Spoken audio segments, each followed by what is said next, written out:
Before we get into those stories, if you're a fan of the strange, dark, and mysterious delivered in story format, then you've come to the right place because that's all we do and we upload once a week. So, if that's of interest to you, please steal the like button's mail and take all the money their grandmother sent them for their birthday. Also, please subscribe to our channel and turn on all notifications so you don't miss any of our weekly uploads. Okay, let's get into today's stories.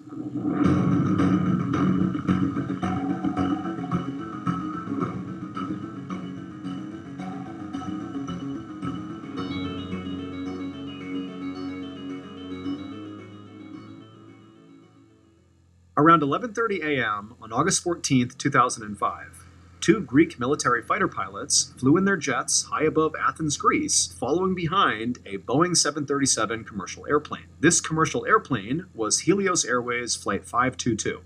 It had left Cyprus at 9 a.m. that morning with 121 people on board, and it was scheduled to have landed in Athens 45 minutes earlier. But instead, shortly after takeoff, Flight 522's pilots had stopped responding to air traffic control, and now the plane was just circling right over the city. And so at some point, the military became concerned that perhaps Flight 522 had been hijacked, and at some point, the hijackers were going to crash the plane into a city.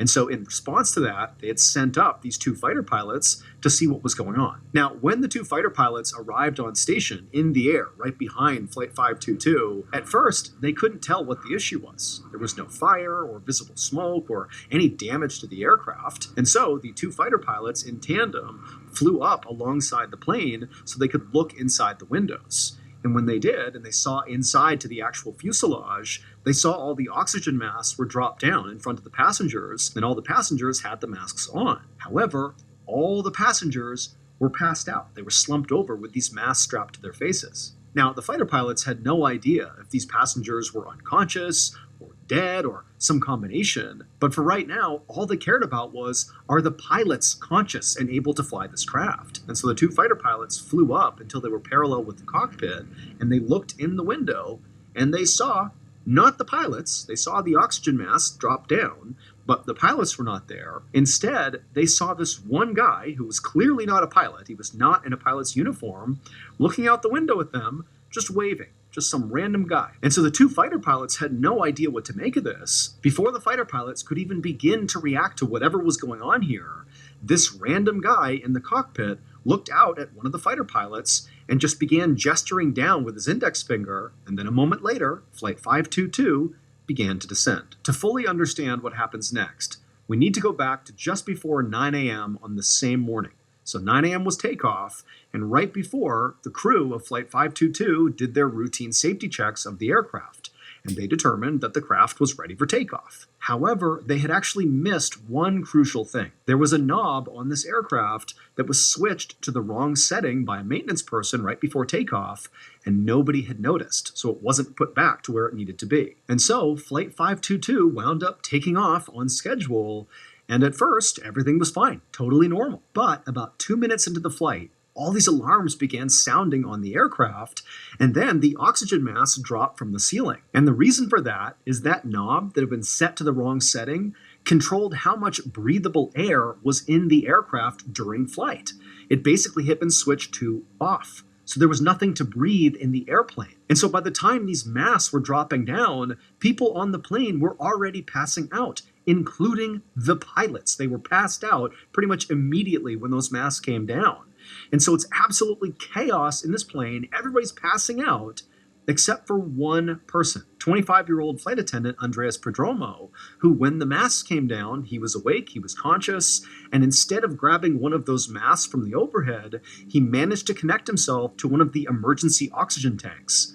Now, the reason that's very important is the masks that drop down on an aircraft have a very limited supply of oxygen. But Andreas, who was actually training to be a pilot, was aware of that, and he put on this emergency oxygen tank, which had way more oxygen to it.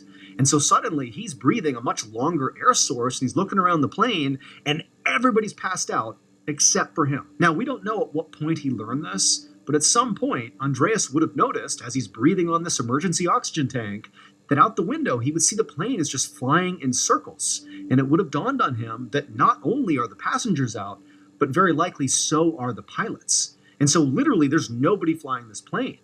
And so he had a decision to make.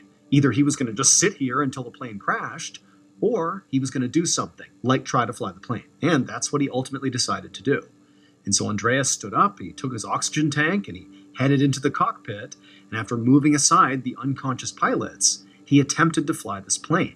And so the two fighter pilots who flew up alongside the cockpit and looked in and saw that one random guy who was waving to them, that was Andreas.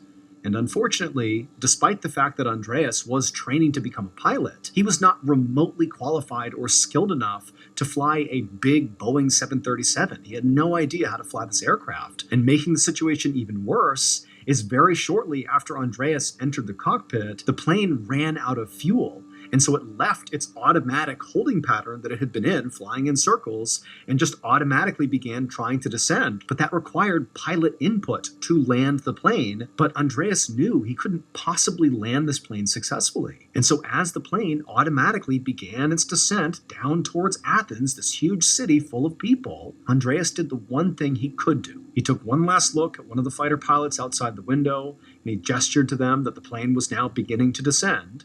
And then Andreas, he grabbed the yoke of the aircraft, and he intentionally banked it to the left, basically flying the plane away from Athens, and he guided this plane into an unpopulated hillside where it crashed. Andreas and all 120 people on that plane all died in the crash. However, because of Andreas's heroic final act of steering the plane away from Athens, not a single person on the ground was hurt.